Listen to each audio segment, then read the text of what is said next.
I'm Dr. Vipul Rastogi. I'm a Senior Consultant Neuropsychiatrist working in Delhi NCR. I have more than 20 years' experience of working in the field of mental health. I worked and trained abroad and also have a lot of experience of working in India. Even as a medical student, I've always believed that health needs to mean both physical health and mental health. Unfortunately, in India, mental health has never been given its due importance. I've always believed a healthy mind will always have a healthy body. The important thing is to help grow the awareness of mental health and support people in improving their mental health. So I did my post-graduation in psychiatry from England.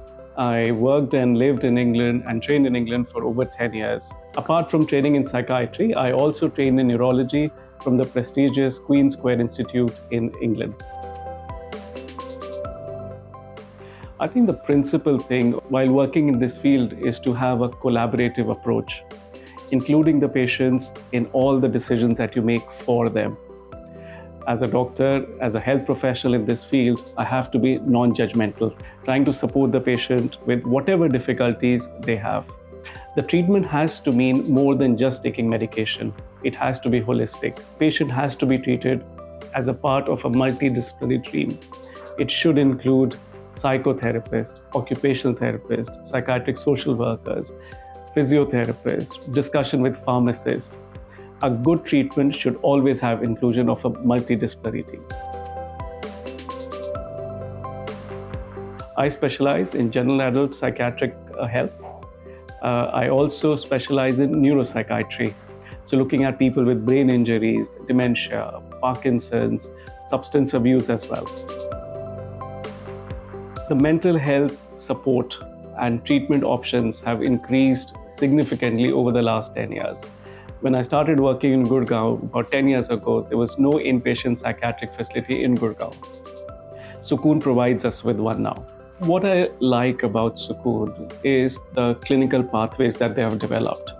Most of the inspiration for these clinical pathways come from the services that I've seen in England within the NHS. The pathways are very extensive and regularly monitored whether things are being followed properly or not. Quite a few of my patients have been admitted in Sukoon. I've had an excellent feedback from the time when the patients are admitted to the time they're discharged. And even the post-admission plans have been very, very extensive. The key difference between working in the UK and India is that UK had a lot of multidisciplinary working between professionals. In India, historically, people either go to a psychiatrist or a psychologist, but UK brings everything together. In India, we are slowly going towards that model as well. And Sukoon provides that multidisciplinary working to help people with their mental health journey. For India to truly become world-class, the number one thing is to improve the awareness of mental health. If people are not aware, they're never going to seek treatment. Second, the availability. We do not have a lot of psychiatrists in the country for the population that we have. Thirdly, government policies to improve awareness and accessibility will go a long way in improving the mental health of citizens of the country. If something can be done to help people get employment post their mental illness, I think that will go a long way in helping people live a fulfilling life.